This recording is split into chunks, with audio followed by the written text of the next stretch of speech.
Hey everybody, welcome back to Gideon Stuff. Today we have a first impressions video and a little bit of a discussion. The knife that we're going to be giving a first impressions on is this Ozark Trail fixed blade. I've seen this around for years at Walmart and stuff, and recently I decided to pick one up. I have an idea for some videos with this I think you guys will be pretty excited about, but I'm not going to tell you what that is yet. So, let's go ahead and get into this guy. This was a $20 fixed blade. Here it is. Actually, in my opinion, a very good looking knife. I really like these scales. It's like a pack of wood or some stabilized wood. We are full tang. The blade here, clip point, is the packaging said it was 7CR steel, which is good to know with steel. I mean, 7CR is not amazing, right? But it does make me wonder if that's the steel that Ozark Trail uses on their folding knives as well. And if so, you can buy an Ozark Trail folding knife for $5. 7CR is not a bad steal. For $5, you could do a lot worse. So, I don't have like the equipment required to test that, but if they have 7CR, if they have access to 7CR steel, it would not surprise me if that's what they're using in their folders, which is pretty cool. All right, so onto this knife itself. Let's go ahead and test the sharpness real quick.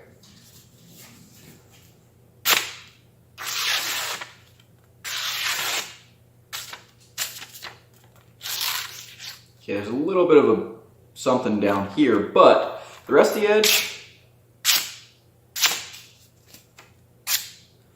feels pretty good. Gather up all those little pieces. Yeah, pretty sharp for a $20 knife. Pretty good. The ergonomics, not bad, not bad. It does have like a little bit of a pistol grip. So when you're holding the knife, it does kind of point it forward for you. If you're kind of in a saber grip like this, you do have a big choke you can choke into for your finer cuts. The fit and finish is not perfect. It's a $20 knife. What are you expecting? And I can see like right now, see if I can show that off. It might not come off on camera as clearly, but you can see that this scale here is proud of the tang, and this one's actually just a little bit below it. Let's see if I can show that off. We'll show that off better in the full video I do for this knife. The wood is smooth. I might have liked a little more texture. We do have jimping back here that is actually functional. The size of the knife is really good. I did bring out the Gerber Strong Arm to compare. So yeah, this is about the size fixed blade that I like. I think this is what is this, like a 7-inch blade? 6, something like that. It's a good size for a generalist outdoor fixed blade. Yeah, flat grind. We do have a lanyard hole. I'm pretty excited to test this out. That angling forward kind of reminds me of a chopper. Like I can get some really quick wrist snaps in there. The blade itself is not, it wouldn't be a bad blade for chopping, but I might prefer a little more weight out there. The balance is also not exactly what I would consider to be a chopper type of balance. Let's see, it feels a little handle heavy. Let's see if I can find the balance point. Yeah, right there. So it's balanced right there, which normally, balancing a fixed blade kind of right at the end of the scales is a good thing, but the way this is angled, it does make it feel a lot more butt heavy than blade heavy. And for a chopper, you want to move that balance point forward a little bit so that when you swing it, the momentum drags it forward. Still, like I said though, I can, I feel like I've got a lot of good wrist snaps. So, we will test it and see. The other thing I want to talk about with this knife is inexpensive fixed blades tend to be a lot better than inexpensive folders, right? So actually, let me go and grab another Ozark Trail. I'll be right back. As you guys know, on this channel, we love cheap knives. I love finding really cool knives that are very inexpensive. And usually, you know, I've reviewed way more folders than I have fixed blades. But buying a cheap folder, and I'm not talking a budget folder like your Civivi, CGRBs. I do draw a line between like kind of budget and cheap. There's a little bit of a shot in the dark factor with that. You know, you could get one that's really cool, really good. You could get one that's very poorly made. So this is the Ozark Trail shaft lock. I've handled 2 of these. This one is okay. The action's all right. The centering is terrible. Blade performs well, a little bit of wiggle. The other one I handled felt better than this. I have a buddy who I didn't get to handle this one, but he got one that was absolutely terrible. It's a $6 knife, right? And with a folding knife, there's a lot more that can go wrong. You know, you have moving parts, you have to deal with a lock, and getting proper lockup on a cheap knife can sometimes be a little bit sketchy. You know, your knife could be more susceptible to failing. You know, you've got pocket clips to deal with. In this case, the Omega springs here, I'm pretty sure these are not the highest quality Omega springs. But there's a lot more that can go wrong with a cheap folding knife. And so if someone asks me, I'm looking for, you know, I want a pocket knife, you know, I need a knife for work, I do not typically tell them, you know, go and get Ozark Trail, because yeah, they might end up with one that's really good, or they could end up with one that's terrible, and then I'd feel bad, right? I've had really good Ozark Trail knives, also had really bad ones. Here's this goofy knife here. This knife is not terrible. I don't have any really awful Ozark Trail knives with me. But this knife is not something I recommend to a lot of people. And this one brings in a lot more complications than it really needed to. You know, there's just more that can go wrong.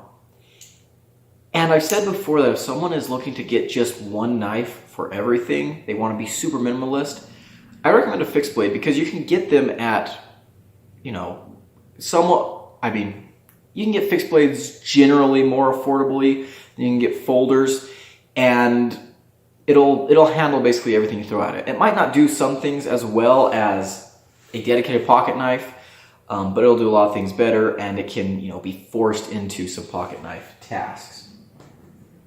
So when buying a cheap fixed blade, there's a couple things that I think you should just keep in mind to make sure you get something that's usable, because this knife here, $20 knife, and this is a very usable knife. I can tell you right now, this is a very, very usable knife.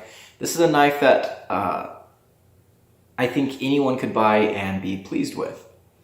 Whether you're an outdoorsman, whether you're just a collector, whether you're someone who just, you know, wants a big knife to keep in their truck or take camping or something like that. And there's a couple of reasons for that. Primarily the full tang. If you're going to be buying a cheap fixed blade, get something that's full tang, because if you can't see the tang, if it's not a full tang fixed blade, it is much, much more susceptible to failure as a cheap knife. Rat tail tang fixed blades that cost less than $100, I get very, very nervous about, right? Stick tangs, Mora they don't really do rat tail or stick tangs, but they would be an exception where, you know, very cheap knives, hidden tang, but very, very well made, right? You want a full tang because it gives you more stability. It gives you a more solid knife. I mean, it's just one piece of metal, right? So yeah, I might break these scales or something, but the other thing I really like on this knife is those are Torx bits.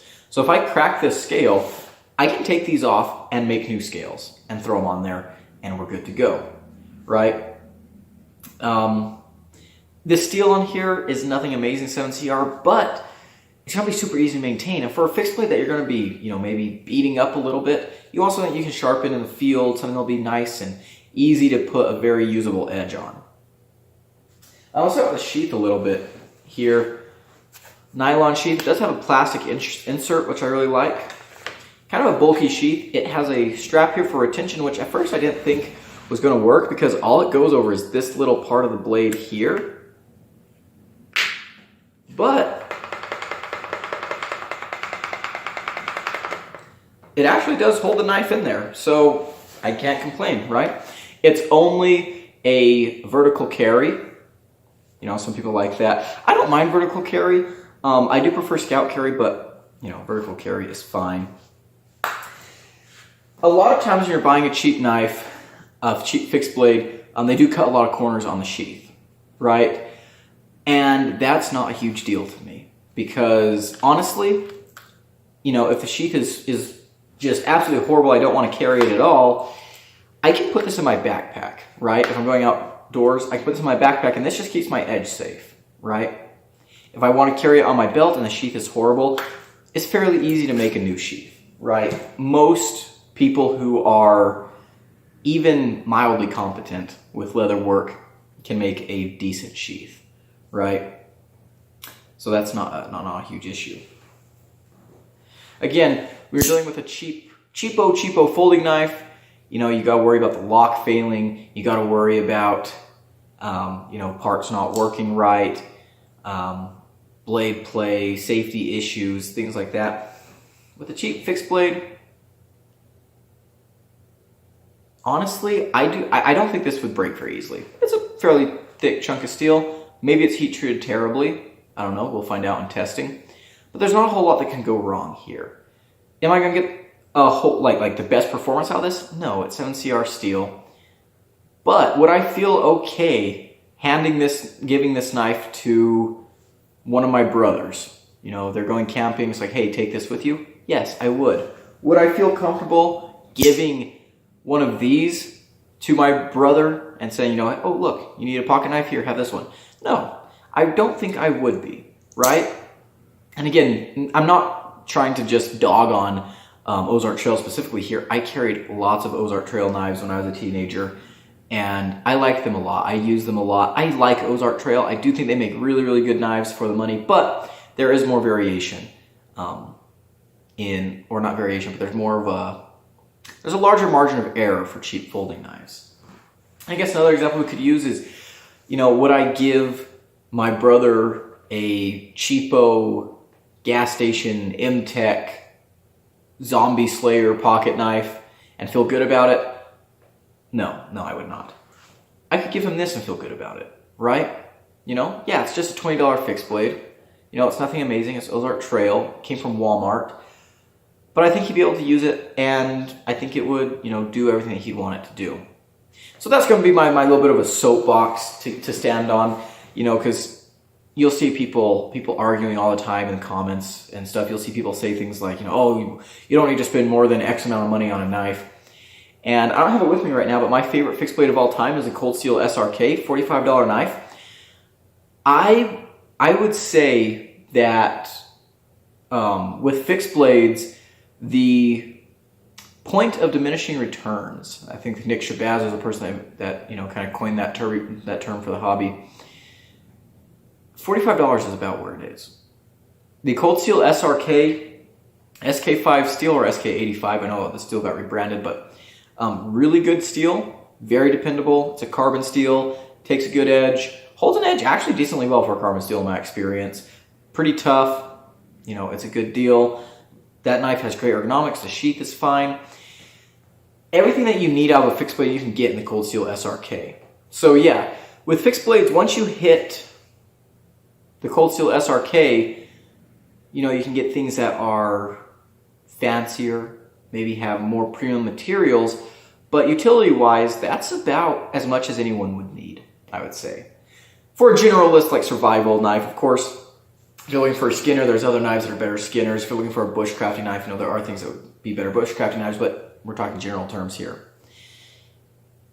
$20 for a fixed blade, for a lot of people, I think that's going to be what they need, right? That's going to be good for them.